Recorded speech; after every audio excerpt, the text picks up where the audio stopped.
इस कार्यक्रम के पुण्यार्जक हैं Shri Kavari Lal ji, Shri Mahavir ji Patni, RK marble group, Madanganj, Kishangarh, Rajasthan.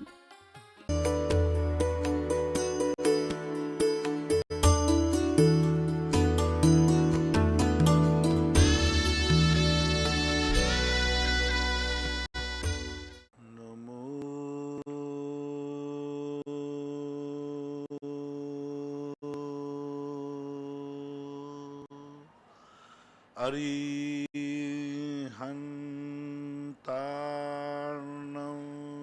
नमो अरिहन्ताणं नमो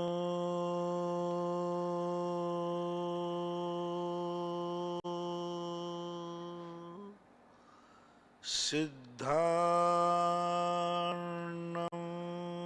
नमो सिद्धाणं नमो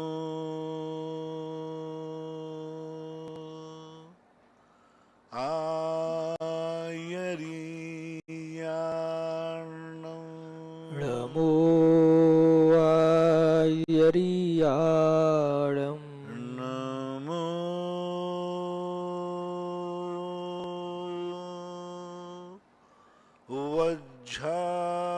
वज्रायाणं नमो वज्रायाणं नमो लोये सव साहूर्णं नमो लोये सौसाहूणम्। पंच परमेष्टि भगवान की जय हो। आचार्य श्री गुरुवर कुंद कुंद महाराज की जय हो। आचार्य श्री गुरुवर विद्यासागर महाराज की जय हो। परम पूज्य निर्यापक मुनि श्री 108 सुधा सागर जी महाराज की जय। समस्त मुनि संघ की जय। परम पूज्य मुनि श्री निष्कंप सागर जी महाराज की जय। कोल्हापुर से वैशाली जैन की जिज्ञासा है। महाराज श्री के चरणों में नमोस्तु। महाराज श्री, आपने एक बार प्रवचन में कहा था कि मंदिर में जय जिनेन्द्र नहीं बोलना चाहिए, 84 आसाधना दोषों में आता है। तो महाराज श्री, हमारे यहाँ पर मंदिर में पुजारी जी ने कहा है, कौन से शास्त्र में लिखा है, कहाँ लिखा है? तो हमने कहा महाराज श्री ने बताया है। तो उन्होंने कहा कौन से शास्त्र में लिखा है कि जय जिनेन्द्र मंदिर में नहीं बोलना चाहिए, 84 आसाधना दोषों में आता है? तो महाराज श्री, आपसे निवेदन है कि हम एक बार पुनः आपके मुख से सुनना चाहते हैं, कृपया समाधान। जब मंदिर में अपन नित्य नियम कार्यक्रम को जाते हैं, भगवान की वंदना को जाते हैं, देव सात गुरु के सामने वेदी पर रहते हैं, उस समय ये 84 आसाधनाएं हैं। 84 आसाधनाओं में यह सारी बातें लिखी हुई हैं। अब पुजारी को 84 आसाधनाओं के नाम आते हो तो पढ़े, बाकी मंदिर के अंदर पूरे शास्त्रों में निस्सही के बाद मौन लेने की बात कही।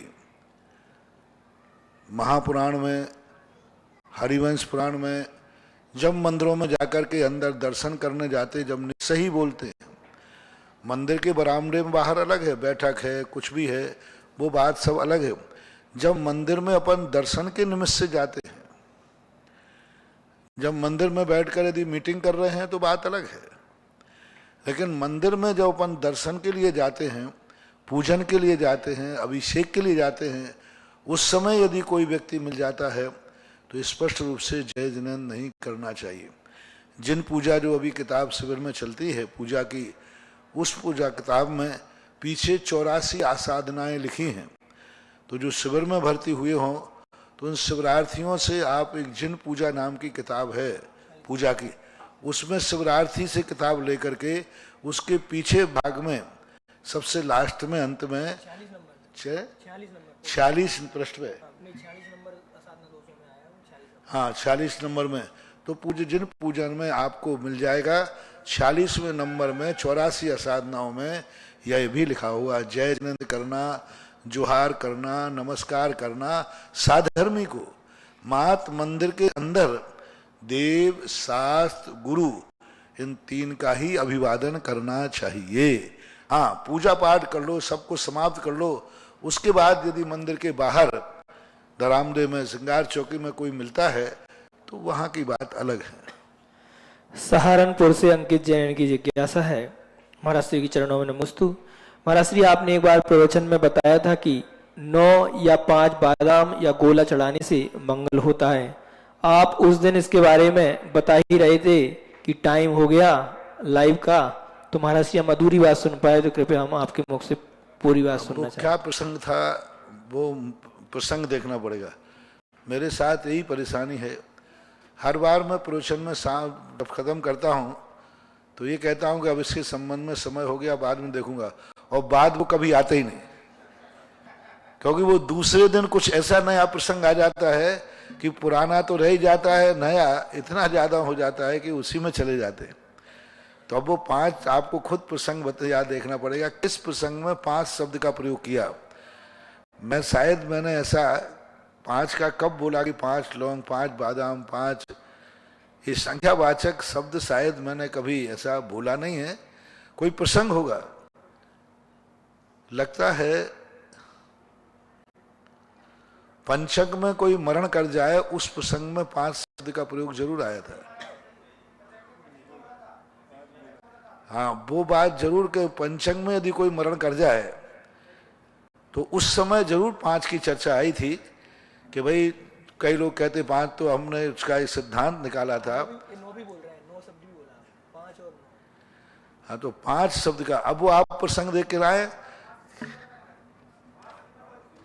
5 श्रीफल, 5 बादाम, या कोई प्रसंग रहा होगा, आप प्रसंग याद दिलाएं तो बात बता सकता हूं। नई दिल्ली से प्रियंका जैन इनकी जिज्ञासा है। महाराज श्री के चरणों में नमोस्तु। महाराज श्री, जब तीर्थंकर प्रभु का बिहार चल रहा होता है तब 225 कमलों की रचना देवों द्वारा होती है, तो महाराज श्री हर दिशा में 15-15 कमल कैसे होते होंगे, कृपया समाधान।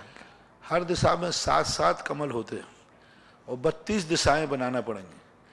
शास्त्रों में ऐसा बनाया है, एक श्रेणी में 15 होते हैं, 7 आगे भगवान के और 7 पीछे, बीच का एक कमल सभी में गिना जाएगा। यानी आप बनाइए 32 दिशा गोल चक्र बना लें और गोल चक्र में 32 खाने बनाए, 32 लाइनें खींच लें और उसमें 7-7 बना करके बीच का एक कमल, तो 7 का और 32 से गुणा करोगे तो 224 हो जाएंगे, और बीच का एक कमल होगा जिस पर भगवान स्थापित रहते हैं, खड़े रहते हैं, वो 25 हो जाते हैं। ऐसा बनाना चाहिए। ऐसा सभी शास्त्रों में यही विधि लिखी हुई है। मुंबई से विजय जैन इनकी जिज्ञासा है। महाराज श्री के चरणों में त्रिवार नमोस्तु। महाराज श्री, जैन दर्शन में पुरुषार्थ से कर्म व धर्म करने की सलाह है, तो क्या इससे कर्मबंध नहीं होते, और होते हैं तो तब धर्म आदि से कर्मों की निर्जरा कैसे मुमकिन हो सकती है, कृपया समाधान। कर्मबंध तो हर प्रवृत्ति मात्र से है। 2 प्रकार के कर्मबंध होते हैं। एक कर्मबंध होता है जो संसार बढ़ाने वाला है संसार को रोकने वाला है, और एक कर्म होता है जो कर्मबंध तो है लेकिन वो तुम्हारे कार्यों में बाधक नहीं बनता, बंद होता है। उसके लिए हमारे आचार्य समंत भद्र महाराज ने पूज्यवर ने कहा, सावध ले सौ बहु पुण्य रासौ। कोई भी क्रिया करोगे बंद तो होगा, लेकिन वो बंद तुम्हारे लिए घातक नहीं होगा। जैसे दोषाय नालम कणिका विशस्य, एक बूंद यदि समुद्र में कोई जहर की डाल देवे तो समुद्र कभी जहरीला नहीं होता है, ऐसे मानना चाहिए। और ये पुण्यबंध आदि जो क्रियाएं होती हैं, पुण्यबंध होता है, ये पुण्यबंध हमें बाधक नहीं साधक बनता है। यदि हमने पुण्यानुबंधी पुण्य किया है तो, यदि समीचीन रूप से शुभ क्रिया की है तो, शुद्धोपयोग को प्राप्त करने के लिए शुभोपयोग किया है तो आपको नियम से वो पुण्यबंध आपके लिए सहयोगी बनेगा, बाधक नहीं बनेगा। बरगढ़ उत्तर प्रदेश से महाराज श्री कुंथुनाथ दिगंबर जैन मंदिर के यहाँ से एक जिज्ञासा है। महाराज श्री, एक चंद्रप्रभु भगवान की एक छोटी मूर्ति खंडित हो गई है, खंडित प्रतिमा का क्या करें और उसको किस विधि पूर्वक आपके पास लेकर आएं? इस स्थान पर प्रतिमा रखी है, उस स्थान पर क्या करें? यह घटना महाराज श्री 3 तारीख मंगलवार की है, कृपया महाराज श्री आपने वारण करें। कहाँ पे? बरगढ़ है महाराज जी, उत्तर प्रदेश में। आप सबको पहले तो खंडित होते ही कम से कम पूरी समाज को एक दिन का नहीं सही तो कम से कम आधे दिन का बाजार बंद रखना चाहिए। जो उस मंदिर से रिलेटेड हैं, जो उस मंदिर के अपना मानते हैं या जो उस मंदिर की सीमा में आते हैं, कम से कम आधे दिन का शोक मनाना चाहिए। और शोक में क्या करें, पूरे मंदिर से रिलेटेड लोगों को शांति विधान करना चाहिए। और शांति विधान करके कम से कम नहीं तो 21,000 51,000 अच्छी समाज है तो 1.25 लाख जाप करना चाहिए। और उस मूर्ति को उठा करके, क्योंकि वो पूर्णतः खंडित हो गई है सिर आदि से, तो एक नारियल के साथ लाल कपड़े में बांध करके, केसरिया कपड़े में बांध करके उसको उस वेदी से हटा देना चाहिए। और उस स्थान पर आप एक तुरंत के लिए एक श्रीफल रख देना चाहिए। और समाज को संकल्प करना चाहिए, हम अति शीघ्र ही मंदिर जी में एक जिन मूर्ति को स्थापित करेंगे। वह जिससे खंडित हुई है उसको भी प्रायश्चित अलग लेना चाहिए, उसको स्वयं आके प्रायश्चित लेना पड़ेगा। क्योंकि प्रायश्चित में देखा जाएगा किस अभिप्राय से कैसे क्या क्रिया करते समय फूटी है। इसलिए प्रायश्चित तो मैं सार्वजनिक नहीं दे पाऊंगा। और ये जो बात है एक सबको समूह रूप में करके जाप करके उसको वहां से हटा देना चाहिए। और दूसरी मूर्ति का संकल्प करना है, जिससे मूर्ति टूटी है उसको दूसरी मूर्ति लाकर विराजमान करना चाहिए। और उस पर उस परिवार का नाम नहीं लिखा जाएगा, क्योंकि वो क्षतिपूर्ति के उपलक्ष्य में दी गई है। यदि नाम है तो पूर्व में जिसका नाम था उसी का लिखा जाएगा, और समझ में नहीं आ रहा है तो किसी का भी नाम नहीं लिखा जाएगा, लेकिन उसकी निछावर राशि उसी व्यक्ति को देना होगी जिसके हाथ से टूटी है। इतना है। बाकी जिसके हाथ से टूटी है उसको योग्य महाराजों के पास जाकर उसको स्वयं प्रायश्चित लेना चाहिए और प्रायश्चित लेकर के अपना शुद्धिकरण करना चाहिए।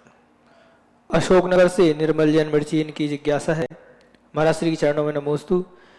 महाराज श्री, चोरी सप्त व्यसनों में भी आता है और 5 पापों में भी आता है, तो यहाँ चोरी का अर्थ इन दोनों में क्या अलग अलग लेंगे या ये कृपया समाधान कर? सामान्यता तो एक है, लेकिन दोनों में थोड़ा अंतर है।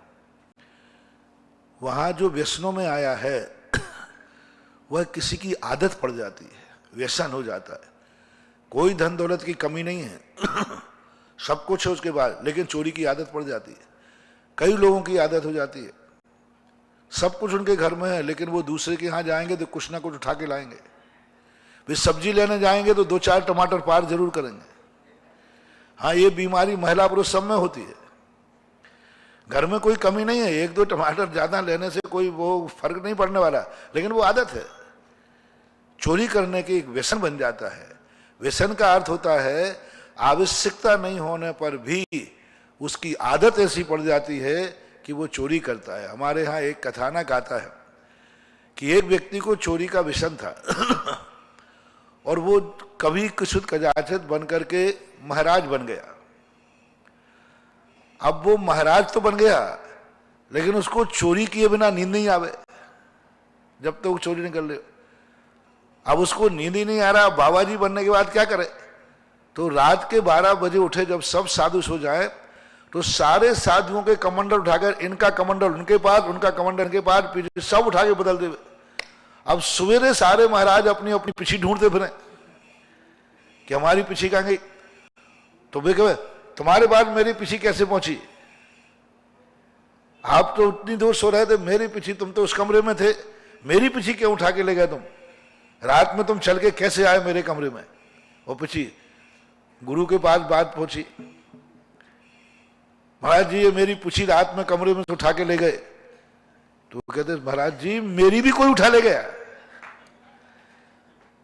तो वह सब महाराजों को इकट्ठा किया तो सबकी पीछियां एक दूसरे के पास।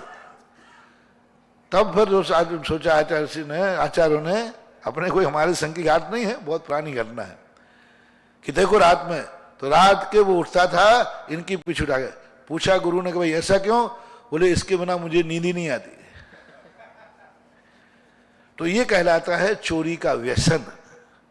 तो व्यसन का अर्थ होता है लत, और चोरी जो पाप है वहां आता है कुचित कदाचित परिस्थिति आने पर व्यक्ति डाकू बन जाता है, परिस्थितियों बस बना दे।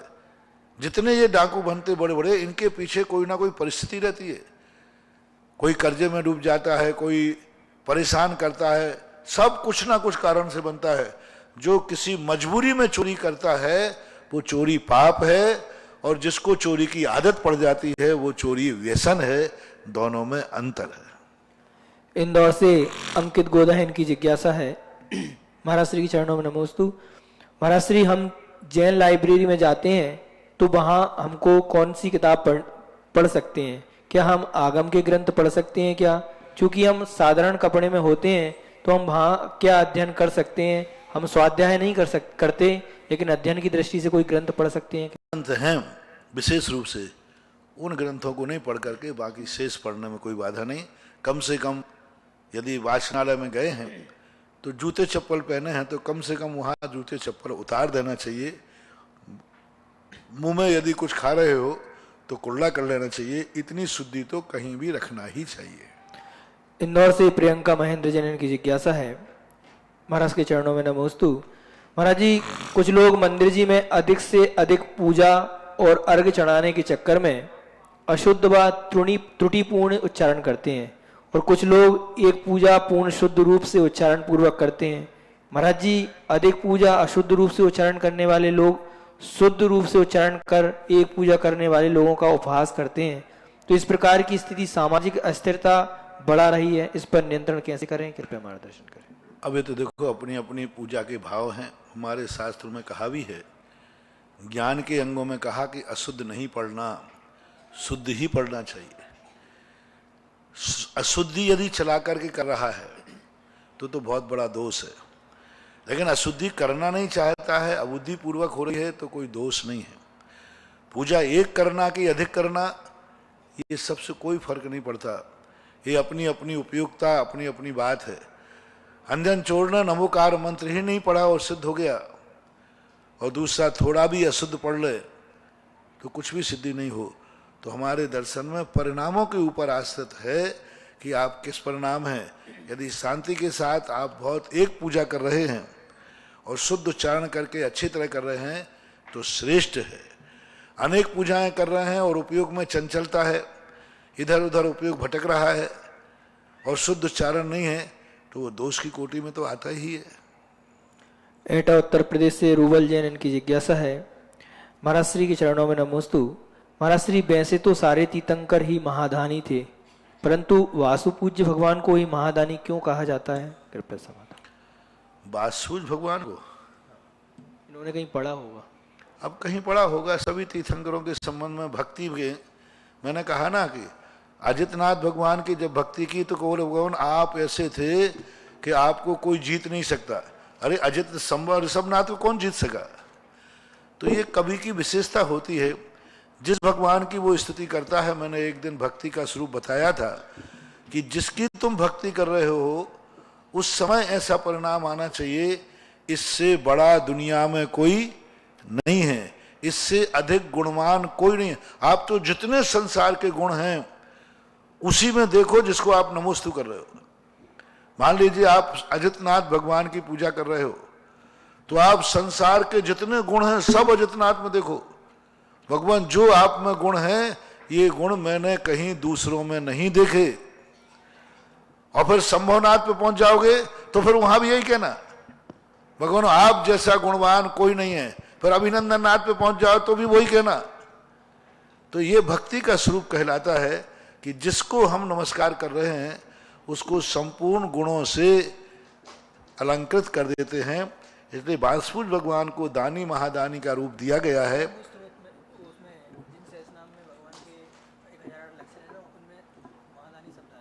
हाँ, तो महादानी वो शास्त्र नाम सबके लिए, ऋषभनाथ, अजितनाथ, क्योंकि सौधर्मेंद्र जितने तीर्थंकरों की अभिषेक करता है सबके लिए दान देता। महादानी सबके लिए एक सामान्य शब्द है। कोई यदि उसमें जहाँ वासुदेव भगवान का चरित्र लिखा हो वहाँ आप देखें, मैंने तो देखने में आया नहीं कहीं कि वासुदेव भगवान ने कोई ऐसा महादान दिया है जैसे राजा श्रेयांश ने, तो बात अलग है। क्योंकि आज तक किसी तीर्थंकर ने कोई दान दिया ही नहीं। पहली बात, तीर्थंकर कभी कोई दान देते नहीं, कोई भी दान नहीं देते, ना आहार दान, ना औषधि दान, ना अभय दान, कुछ नहीं देते। दान नाम की चीज तो उनके पास है ही नहीं।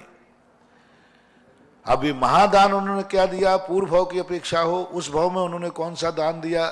वो स्वयं अपने हाथ से तो किसी को दान देते नहीं कि ये दान अपने हाथ से किसी को दे रहे हो। भेंट देना अलग है, जैसे चक्रवर्ती है तो चक्रवर्ती के यहाँ कोई आएगा तो उसके प्रति भेंट दी जाएगी। भेंट अलग चीज है और दान अलग चीज है। दान हमेशा पात्र को दिया जाता है, भेंट और सहयोग किसी को भी दिया जाता है। जैसे कोई भिखारी आया, जैसे गरीब आया, उसको कुछ दे दिया, ये दान की कोटि में नहीं आता, ये सहयोग की कोटि में आता है, ये करुणा दान की कोटि में आता है, ये सहयोग कहलाता है। पूज्यवर जिनसेन स्वामी ने कहा, पात्र को छोड़ करके अन्य जीवों को जो दान दिया जाता है वह आपका सहयोग है, वो मोक्ष मार्ग में कारण नहीं है, संसार के वैभव को प्राप्त कराने वाला है। इसलिए वासुदेव भगवान का वो प्रसंग भी आप पढ़ें, किस प्रसंग में उनको महादानी कहा। लगता है भक्ति बस किसी ने ये टाइटल दिया है। ऑनलाइन जिज्ञासाओं के बाद यहाँ उपस्थित सभी श्रावक श्राविकाएं और जिनवाणी चैनल, सुधा कलश चैनल, महावीरा चैनल के माध्यम से देख रहे देश विदेश के सभी श्रावक श्रावकों की ओर से परम पूज्य श्री के चरणों में कोटिशः नमोस्तु नमोस्तु नमोस्तु गुरुवर। और आज की प्रथम जिज्ञासा के लिए श्री कपिल जी जैन, बांद्री सागर, और तैयार रहेगी श्रीमती किरण जी जैन, ठुकराई। महाराज श्री के चरणों में मेरा और मेरे परिवार की ओर से त्रयवार नमोस्तु नमोस्तु। महाराज श्री, मेरे मन में एक जिज्ञासा ये है, जैसे कहीं भी बोली लगती है और अपन दान देने में सक्षम है नहीं, बोली ज्यादा है और अपनी उतनी मतलब देने में सक्षम नहीं, मन में फीका लगता है, दान देना है और भाव ये होते हैं, तो उसके लिए क्या करना चाहिए? कल मैंने यही प्रश्न कल भी आया था। हमेशा धर्म की कोई भी क्रिया शक्ति के अनुसार करना चाहिए। कल मैंने इसको विस्तार से बताया था, कल का आप यूट्यूब पर से सुन रहे हैं जिज्ञासा समाधान में, बहुत अच्छा हमने 2-3 मिनट में कोई भी धर्म की क्रिया है शक्ति के अनुसार करना चाहिए। भावनाएं हमेशा ऊंची रखना चाहिए, लेकिन उसकी क्रिया शक्ति के अनुसार ही करना चाहिए। शक्ति से बाहर करने पर संक्लेश हो सकता है, दान की क्रिया के प्रति घृणा भाव आ सकता है, उपेक्षा भाव हो सकता है, परिवार टेंशन में आ सकता है। और दान वो है कि दान देय मन हरस विषय। दान बोलने के बाद ऐसी आनंद की अनुभूति होना चाहिए। अब दान देने के बाद तुम्हारे मन में टेंशन आ गए, अब मैं क्या करूं, कहां से चुकाऊंगा, कोई साधन तो है ही नहीं, तो फिर ऐसी स्थिति में दान नहीं बोलना चाहिए। हाँ, दान ऐसा बोल सकते हो, आज नहीं लेकिन 4 दिन बाद मेरे पास पैसा आ जाएगा फलाने कार्य से, तो बोलने में बाधा नहीं है। लेकिन अभी कोई उम्मीद ही नहीं है, आगे कोई भी ऐसी स्थिति नहीं बन रही कि मैं इतना चुका सकूंगा, तो फिर भावना करो, दान जरूरी नहीं है, वहां पर तुम्हारी शक्ति जरूरी है। किरण जी जैन के बाद तैयार है श्री निर्मल कुमार जी जैन, चांद जी की खेड़ी। मेरे महाराज जी के चरणों में नमोस्तु नमोस्तु नमोस्तु। लेकिन एक बात ध्यान रखना दान के संबंध में कल के, यानी व्यक्ति को दान के लिए तो पैसा नहीं है, पापों के लिए खूब पैसा है। दान के लिए पैसा नहीं है। अभी शिमला घूमने जाने की बात आ जाए, 4 दोस्तों में घूमने को पैसा है, जेब खर्च को पैसा है, चाट पकौड़ी खाने को पैसा है, मौज मस्ती के लिए पैसा है, बस अकेला पैसा नहीं है तो दान के लिए नहीं है, तो ये बहुत बदमाशी है। जैसे आजकल के मजदूर लोग करते ना, इनको बीड़ी सिगरेट पीने के लिए पैसा है, दारू पीने के लिए पैसा है, जुआ खेलने को पैसा है, लेकिन बच्चे को पढ़ाने के लिए पैसा नहीं है। अपने बच्चों को पढ़ाने का पैसा नहीं है। जितने मजदूर हैं इनके पास इतना पैसा आता है, सरकार दे रही, मजदूरी दे रही, सब मिशन के लिए पैसा है, अकेला दान पुण्य करने के लिए पैसा नहीं है, बच्चों को पढ़ाने के लिए पैसा नहीं है। ऐसे ही कुछ जैनियों में बदमाश लोग हैं जिनके लिए सबके लिए पैसा है। शादी विवाह है तब देखो क्या पैसा उड़ाते हैं, बाजे वाले के ऊपर लुटाने को पैसा है, जो बाजे होते ना उन बाजे वालों पर निछावर करने को पैसा है, बारात में यदवा तदवा खर्च करने को पैसा है, लेकिन अगले विधान में इंद्र बनने को पैसा नहीं है। यदि शादी विवाह हो गए फिर देखो उन घरों में किस प्रकार का पैसा लुटाया जाता है। किस प्रकार के पैसों को बर्बाद किया जाता है, उसके लिए तो पैसा है, अकेला फिर मंदिर के दान के लिए विधान के लिए पैसा नहीं है, तो ये बहुत बड़ा पाप है, विनाशकालीन विपरीत बुद्धि। यदि संसार के पापों के लिए पैसा है तो फिर धर्म के लिए भी पैसा होना चाहिए। अब ना तो पाप के लिए पैसा है ना धर्म के लिए पैसा है, तो फिर कोई बात नहीं, जरूरी नहीं है, भावना मजबूत रखो, ये ध्यान रखना। मेरे महाराज जी के चरणों में नमोस्तु नमोस्तु नमोस्तु। महाराज जी, मेरी यह शंका है कि हम सब कुछ अच्छा अच्छा करते हैं लेकिन हमें कुछ भी यश प्राप्त नहीं होता, इससे हमारे कौन से कर्म का उदय है और हमें इसे मन को कैसे समझाएं? कर्म का उदय है, यशस कीर्ति नाम कर्म के लिए पुण्य। कभी दूसरों की प्रशंसा नहीं की होगी, गुणियों को देख करके आनंद नहीं आया होगा, कभी किसी प्रकार के दूसरों की सफलता पे ईर्ष्या की होगी। मूल कारण है, अब जैसे मान लो कोई का बढ़ोतरी देख करके ईर्ष्या भाव आया होगा, देख दूसरों को बढ़ती को, कभी ना ईर्ष्या भाव करूं, ऐसा ना करके ईर्ष्या भाव किया होगा। जब व्यक्ति दूसरों की बढ़ोतरी देखकर ईर्ष्या करता है, दूसरों की उपलब्धि देख करके जलन होती है और गुणियों को देख के आनंद नहीं होता है, उस समय ऐसा कर्म बंद हो जाता है कि फिर बाद में वो कितनी अच्छा कार्य करे लेकिन कोई उसकी प्रशंसा नहीं करता, बल्कि बुराई ही करता है। इस कारण से ऐसा होता है। अब मन को कैसे समझाए फिर? अब समझा लो, मैंने बता दिया, इसी को करो कि मैंने किसी से ईर्ष्या की होगी, मैंने किसी के गुणी को दोष लगाया होगा, मैंने किसी ने अच्छा कार्य किया और फिर भी किया, काहे का अच्छा किया है, तो कोई अच्छा कार्य है क्या? हम नहीं किया होगा इसलिए ऐसा हो रहा है। ऐसा महाराज जी, एक प्रश्न है कि मतलब मंदिर तो 5 बजे खुलता है, मैं 4:45 बजे चली जाती हूँ और वहाँ बाहर बैठ जाती हूँ, तो फिर उसमें क्या दोष है? कोई बात नहीं, प्रथम दर्शन करना अच्छा होता है। अच्छा, नमस्ते महाराज जी। निर्मल जी चांदी खेड़ी के बाद तैयार रहेंगी श्रीमती सुविधा जी बांजल, गुना, मध्य प्रदेश। नमोस्तु गुरुदेव, नमोस्तु।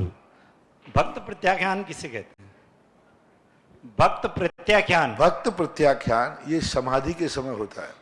पूज्यवर शिव कोटि महाराज ने भगवती आराधना में सबसे पहले 2000 वर्ष पहले इस शब्द का प्रयोग किया था।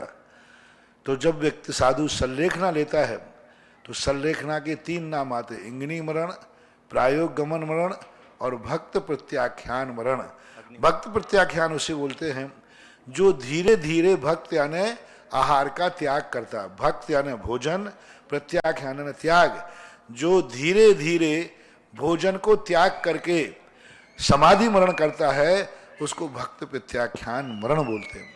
और इंगिनी मरण प्रायोग गमन वाले एक साथ सब छोड़ करके ध्यान में बैठ जाते हैं, इसलिए भक्त प्रत्याख्यान एक मरण का नाम है। सुविधा जी वांजल के बाद तैयार रहेंगे शेखर भैया जी, नशीराबाद।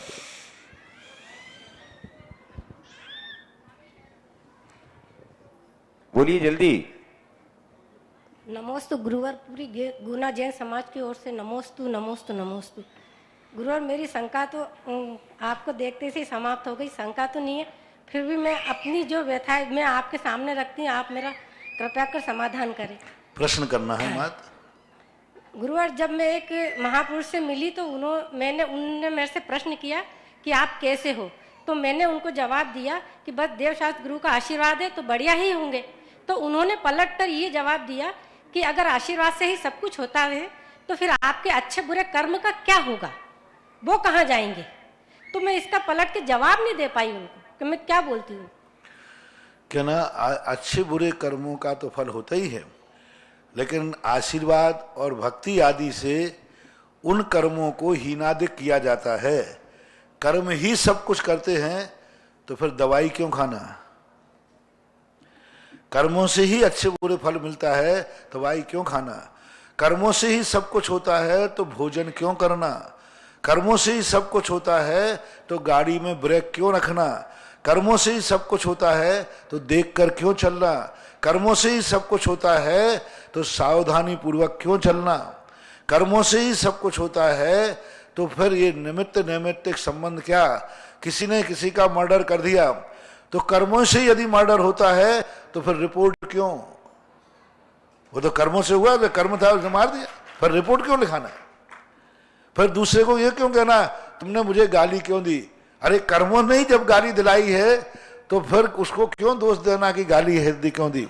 तो ऐसा कहने से, एकांत रूप से यदि हम ऐसा कहते हैं तो उनका कहना गलत है। हाँ, ये बात अलग है कि जो भी सिद्धांत है वो कर्म का ही फल है, लेकिन कर्म का फल होते हुए भी इन नैमित्तिक क्रियाओं के माध्यम से उन कर्मों को हीनादिक किया जाता है। अब देखो, जैसे कोई कार्य में हुआ, महाराज का आशीर्वाद मिल गया तो आप खुश हो, नहीं अब हमारा काम हो गया। अरे भाई कैसे हो गया? अरे मालूम नहीं आपने महाराज ने आशीर्वाद, तो आशीर्वाद देकर जो एक आनंद की अनुभूति हुई, उससे पापों का क्षय हो गया और पुण्य का बंध हो गया। हमने तो भगवान का अभिषेक शांति धारा कर ली, अब कोई ताकत नहीं मुझे कुछ करने की। तो जो तुम्हारा भगवान के प्रति समर्पण आया, उस समय जो हमारे अशुभ कर्म थे वे क्षय को प्राप्त हो गए और पुण्य बंध का उदय आ गया, क्योंकि तुमने उस क्रिया में आनंद मना लिया, अवभाग। तो ये जो श्रद्धा है, निसंकित अंग है, ये निसंकित अंग के कारण से व्यक्ति को होता है। यानी उनको इस प्रकार सोचना चाहिए, ठीक है आशीर्वाद से ही सब कुछ नहीं होता, लेकिन आशीर्वाद से कुछ नहीं होता है। जैसे आज प्रातः काल मैंने कहा कि आशीर्वाद के भरोसे मत रहना, नमोस्तु पर विश्वास करना। आशीर्वाद उनकी मर्जी है, दे देता है तो आनंद की अनुभूति तो होती है, लेकिन मूल रूप से नमोस्तु पर ध्यान देना चाहिए। तो एकांत नहीं है, लेकिन लोग आशीर्वाद को ही सब कुछ मान लें।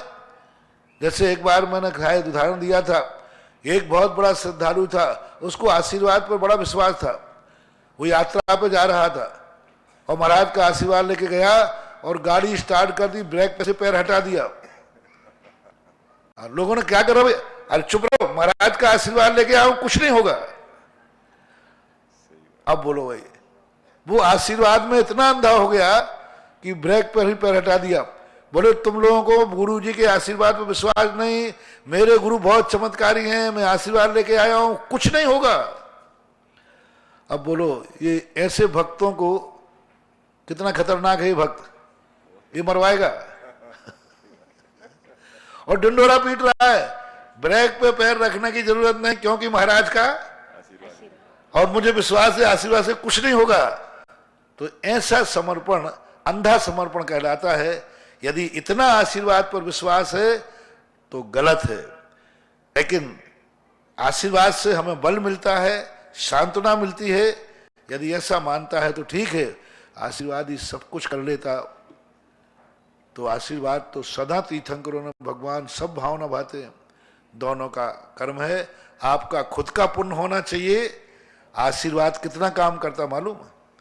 आशीर्वाद इतना काम करता है कि दीपक जल रहा है तो दीपक जलेगा अपने कर्म से, दीपक जलेगा घी बाती से, लेकिन यदि हवा का झोंका आया तो जैसे हाथ हम लगा देते हैं, बस ऐसा आशीर्वाद का हाथ लग सकता है। बस शेखर भैया जी नशीराबाद के बाद तैयार रहेंगी श्रीमती सपना जी जैन गुना बंधु परम पूज्य श्री के आशीर्वाद से क्षेत्र पर जो पार्श्वनाथ भगवान का समौशरण मंदिर विहार करता हुआ बनने जा रहा है, उसमें 7 कमल के साथ एक इंद्र बनाने की घोषणा और स्वीकृति दी है श्रीमान रूपलाल जी प्रदीप जी गोधा बिजोरिया ने। और परम पूज्य श्री के आशीर्वाद से जो सहस्त्रकूट जिनालय बन रहा है उसमें एक मूर्ति बिठाने की घोषणा की है। मनोज कुमार जी वंदना जी जैन धनबाद झारखंड। और 51 रुपये गुप्त दान जो सोने की जारी बन रही, उनमें सभी के दान की अनुमोदना जिज्ञासा।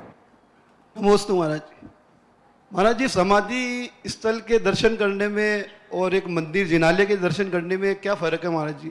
अभी नसराबाद में जैसे ज्ञान सागर जी महाराज की समाधि है, तो हम मंदिर के दर्शन करने तो सुबह शाम प्रतिदिन चले जाते हैं, लेकिन महाराज की समाधि के दर्शन दोनों का अलग अलग है। दोनों मंदिर भगवान का दर्शन करने से अलग विधि है। और यदि कोई स्थल पर, ऐसे समाधि स्थल पर, तीर्थ क्षेत्रों पर भगवान विराजमान हैं तो उसका महत्व तो अलग बढ़ ही जाता है। जैसे एक सामान्य रूप से आप मंदिर है और एक सिद्ध क्षेत्र पर मंदिर है जहाँ भगवान ने सिद्धि को प्राप्त किया था, जहाँ उनके अंतिम शरीर के संस्कार हुए थे, तो उस सिद्ध क्षेत्र में जिनेन्द्र देव का मंदिर है तो उस मंदिर की महिमा अलग होती है। इसी प्रकार जहाँ साधु ने समाधि ली हो और उस स्थान पर यदि जिनेन्द्र देव का मंदिर हो तो उस मंदिर में बराबर ऐसे संस्कार होते हैं कि उसके जीवन में ऐसा निमित्त मिलेगा कि वो कभी अकाल में नहीं मरेगा, बेहोशी में नहीं मरेगा, कामा में नहीं मरेगा, वो तड़प तड़प के नहीं मरेगा, प्राण तो जाएंगे लेकिन समाधि पूर्वक मरेगा, क्योंकि उसने उस स्थल की। क्योंकि देखो, मैंने एक बार कहा था, जैसा कारण होगा वैसा कार्य होगा। एक ही कारण से सारे कार्य होते हो ऐसा नियम नहीं। चूंकि वो समाधि स्थल पर मंदिर है, और समाधि स्थल पर आपके नसीराबाद में जब मैं था तब मैं कह के आया था समाज से कि जिनको ये भाव है कि मेरा मरण अच्छा हो, मरण अच्छा हो, जीवन की बात नहीं कर रहा हूं, मेरा मरण होश पूर्वक हो, बेहोशी में ना हो, मेरा मरण अस्पतालों में ना हो, मेरा मरण कैंसर से ना हो, मेरा मरण एक्सीडेंट से ना हो, मेरा बेहोशी में मरण ना हो, मेरा आकस्मिक मरण नहीं हो। जिनको अपना मरण सुधारना है वे कम से कम एक बार तुम्हारे नगर में यदि समाधि स्थल है तो 24 घंटे में एक बार 9 बार नमोकार मंत्र पढ़ने जरूर जाना। यदि आपके नगर में किसी अच्छे साधु का, बहुत अच्छे साधु का, और आपके यहाँ तो ऐसे साधु का मरण हुआ, ऐसे साधु का मरण हुआ कि शांति सागर महाराज की परंपरा में पूज्य शांति सागर के बाद विशाल समाधि लेकर के बहुत बड़ा, तो पहला कारण तो एक मानना कि आपके यहाँ कोई अच्छे साधु की समाधि है नगर में, आपके क्षेत्र पर, उसे ऊपर जरूर 9 बार। ऐसा करने से आपका मरण सुधरेगा, यानी आप बुरी तरह सड़ सड़ के अस्पतालों में नहीं मरोगे, नाक की नलिकाएं लगी हैं और प्राण निकल रहे हैं, ऐसा नहीं करोगे, बोतलें चढ़ी है ऐसा नहीं करोगे, किसी सड़क पर एक्सीडेंट करके नहीं मरोगे, अकाल में नहीं मरोगे, पूरी आयु नहीं उसके, क्योंकि और मरण होगा तुम्हारा तो भगवान का भजन करते हुए, नमोकार मंत्र पढ़ते हुए, चैतन्य आत्मा के साथ चैतन्य होकर के मरण प्राप्त करोगे, क्योंकि तुमने जिंदगी भर ऐसे स्थल के दर्शन किए हैं जहां किसी का समाधिस्थ हुआ था, संस्कार था। एक काम। दूसरा, ज्ञान सागर का समाधि स्थल की यदि आप चर्चा कर रहे हो तो ज्ञान सागर महाराज के समाधि स्थल की एक और विशेषता है। जो ज्ञान सागर के समाधि स्थल पर जाएगा और वहां जाकर के अपना नमोकार मंत्र पढ़ेगा, वहां स्थित मंदिर में पूजा करेगा, जो वहां मंदिर है, तो उसमें ज्ञान सागर महाराज ने का जिसको आशीर्वाद मिला वो आज जगत विख्यात आचार्य विद्यासागर महाराज, जय हो जय हो, पूरे जगत में ख्याति है। तो जो ज्ञान सागर महाराज के नसीराबाद के समाधि स्थल पर जिनेन्द्र देव का मंदिर है और समाधि स्थल पर 9 बार नमोकार पढ़ता है, उसको यश की पताका फहराई जा सकती है। उसके जीवन में इतना यश मिल सकता है कि काम थोड़ा सा करेगा और यश ज्यादा फैलेगा, छोटे क्षेत्र में करेगा तो यश फैलेगा। इसलिए आज तुम्हारे प्रश्न पर 2, एक तो समाधि स्थल पर जाने का महत्व, और उसमें भी ज्ञान सागर महाराज के समाधि स्थल पर जिनेन्द्र देव के मंदिर में पूजा, और उस समाधि स्थल पर 9 बार नमोकार मंत्र पढ़ने का एक बहुत बड़े यश का कारण है। क्योंकि कई बार किसी व्यक्ति के, आपने देखा ना, भोजन की सामग्री वही होती है लेकिन बनाने वाले के अनुसार उसमें स्वाद बदल जाता है। आटा दाल वही है, सब कुछ है, लेकिन बताते हलवाई का कुछ होता है। लोगों ने कहा नहीं महाराज जी उसकी हलवाई का भोजन ज्यादा अच्छा, मेरे सामने कई पंचकर्णक वगैरह होते ना, तो मैंने कहा हलवाई का मतलब क्या होता है, दाल आटा तो सभी होता है। बोले नहीं महाराज दाल आटा अलग चीज है, वो बनाने का ढंग। इसी प्रकार से कुछ आचार्यों के, कुछ साधुओं के हाथ में ऐसा यश होता है कि यदि उनका आशीर्वाद मिल जाए तो व्यक्ति के अंदर के कर्मों को ऐसा यश फैल जाता है, सारे जगत में फैल जाता है। आज आचार्य विद्यासागर महाराज जी के लिए ज्ञान सागर महाराज का ऐसा आशीर्वाद मिला कि आज वे सारे जगत के महागुरु, विश्व वंदनीय गुरु बन गए। इसलिए ऐसा आपका जो नसीराबाद का समाधि स्थल है वो 2 कार्यों के लिए आप लोग उपयोग कर सकते हो। बाहर वालों से मेरा तो कहना ही है ही कि समाधि स्थल वाला जो स्थान को ले, लेकिन नसीराबाद वालों से खास तौर से कहना है, तुम्हारे भाग्य हैं कि ऐसे महा आचार्य जगत पूज्य विश्व वंदनीय विद्यासागर के गुरु ने जहां समाधि ली हो वहां कम से कम 24 घंटे में एक बार 9 बार नमोकार मंत्र जरूर पढ़ा करो।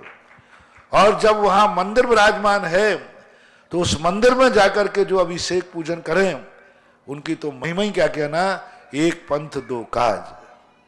महाराज जी अशोक जी पाटनी का कहना भी है कि उनका पहला दान ज्ञान सागर जी महाराज की समाधि पे ही लगा था अपने। हाँ बहुत बड़ा है।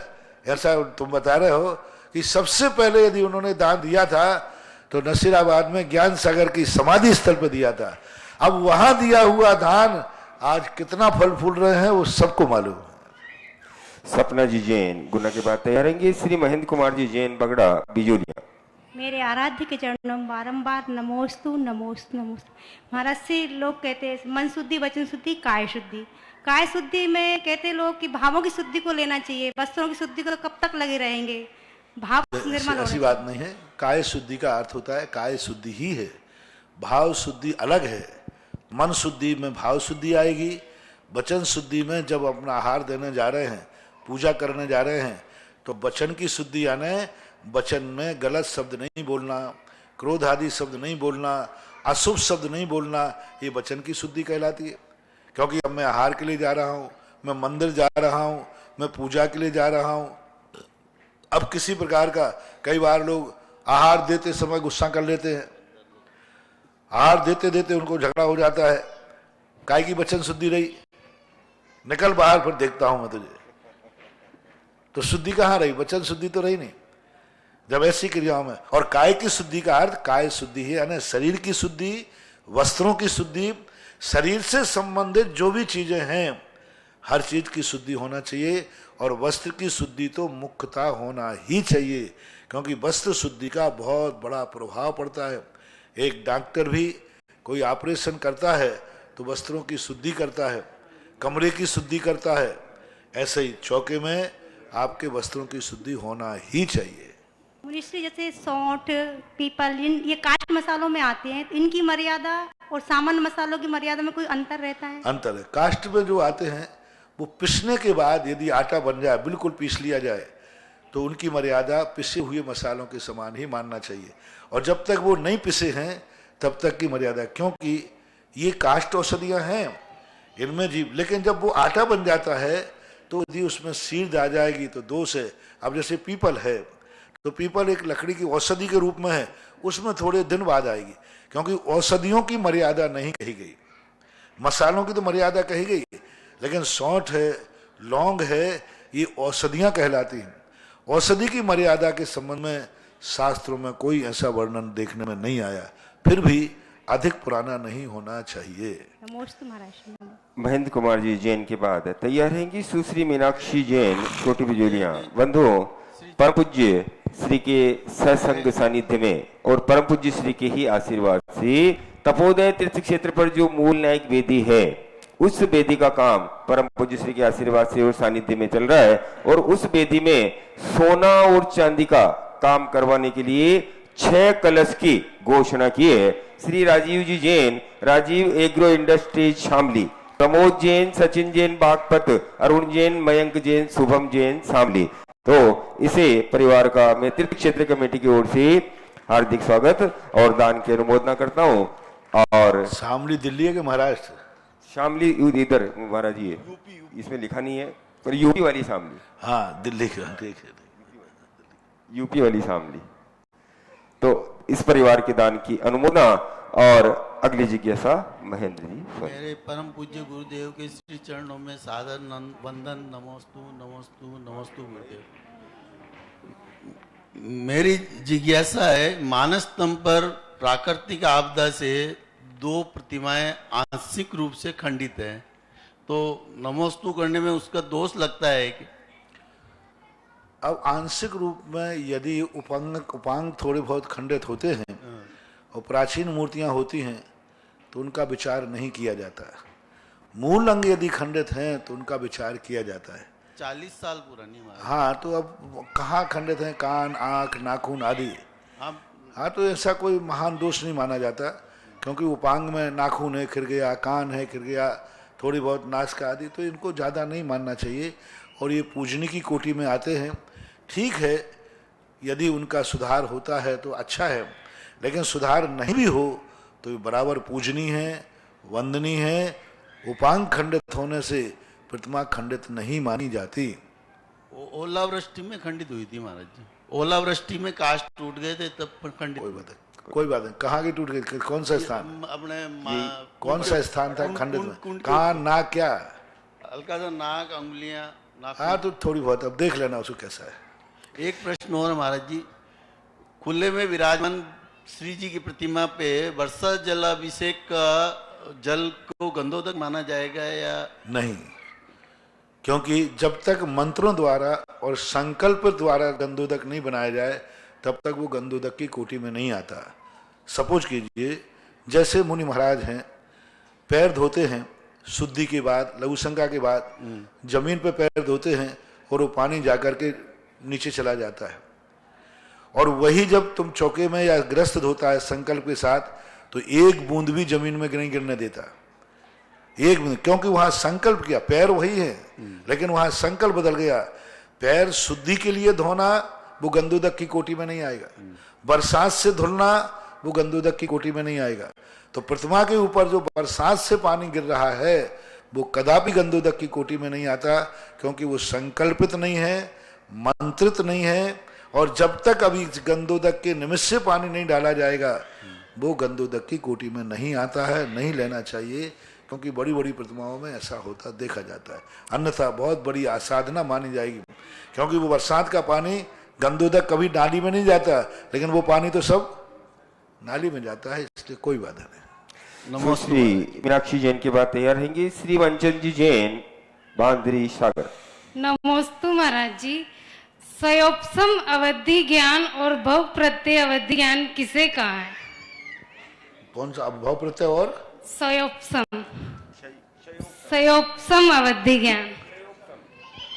क्षयोपसम तो सभी अवधि ज्ञान क्षयोपसम वाले होते हैं, लेकिन लब्धि प्रत्यय और भाव प्रत्यय ऐसा बोलो।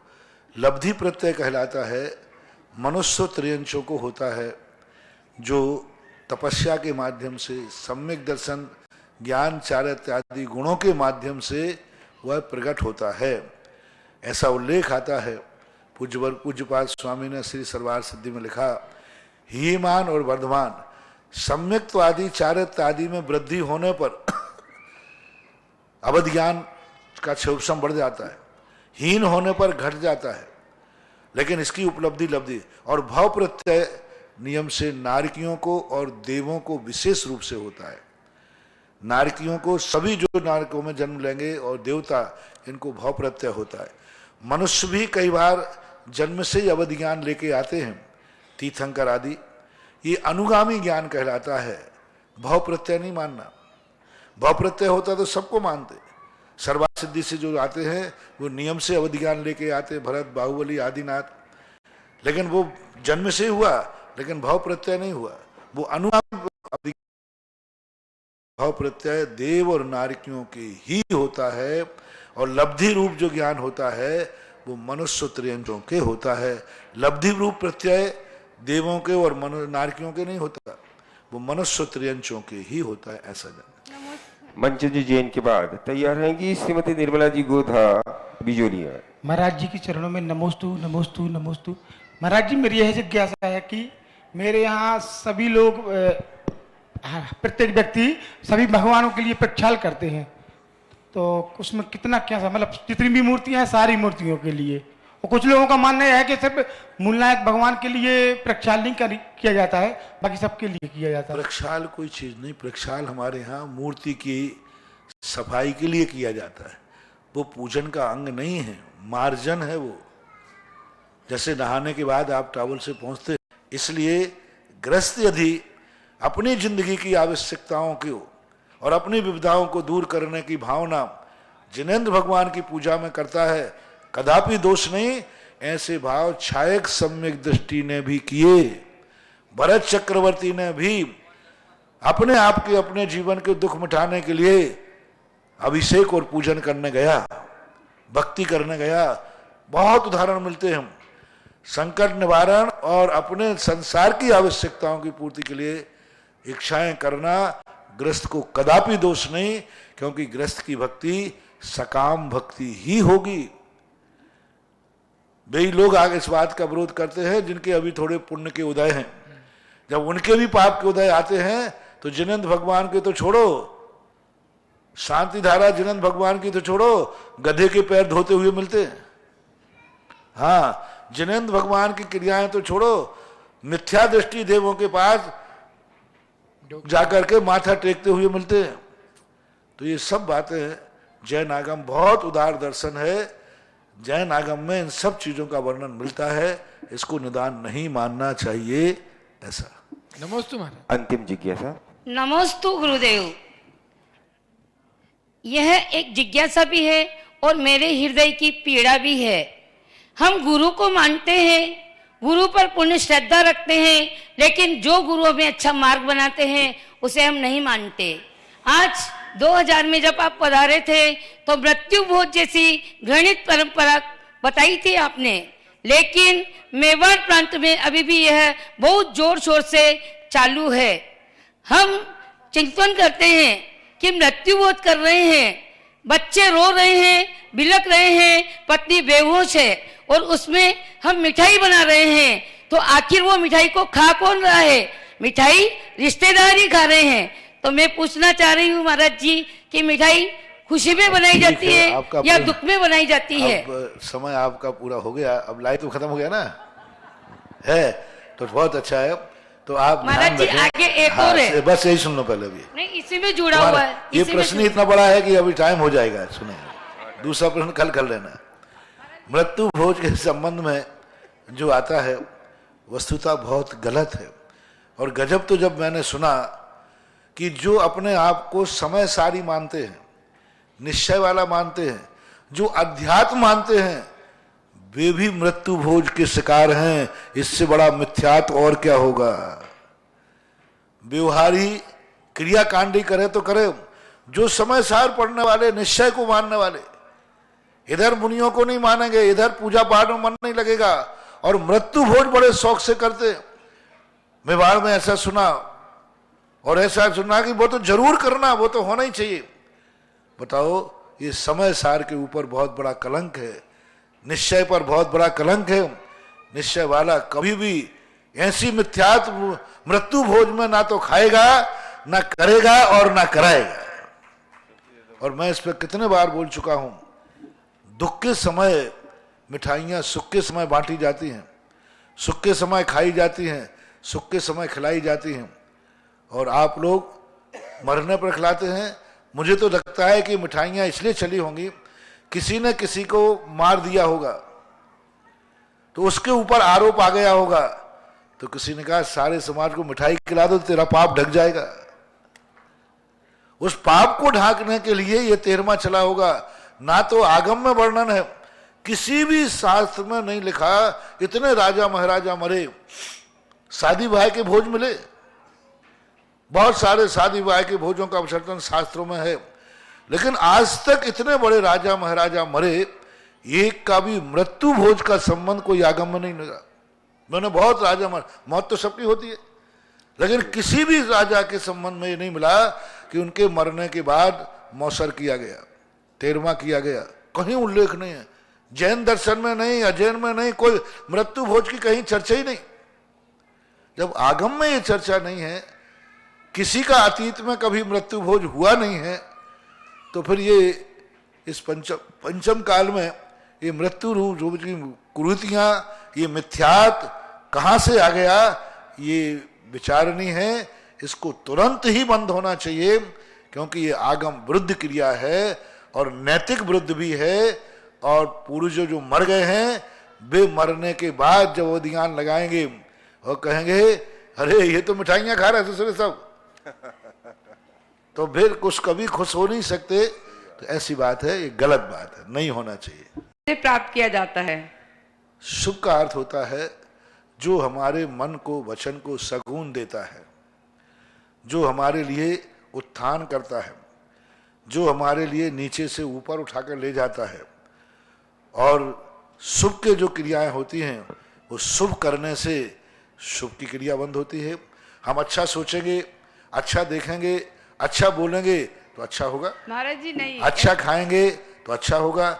सब तरफ से हम अपने जीवन में जब अच्छे कार्य करते हैं, जो हमें अच्छा लगता है वह दूसरों को भी अच्छा लगता है, जो हमें बुरा लगता है वो दूसरों को बुरा लगता है। ऐसे भाव करने से अच्छा होता है। महाराज जी, अच्छा करने से बुरा फल मिलता है, इसका क्या कारण है? हाँ, कारण है पूर्व भाव में ऐसा कर्म उसने किया है, इसलिए। इस कार्यक्रम के पुण्यार्जक थे श्री कवरी लाल जी, श्री महावीर जी पाटनी, आर के मार्बल ग्रुप, मदनगंज, किशनगढ़, राजस्थान।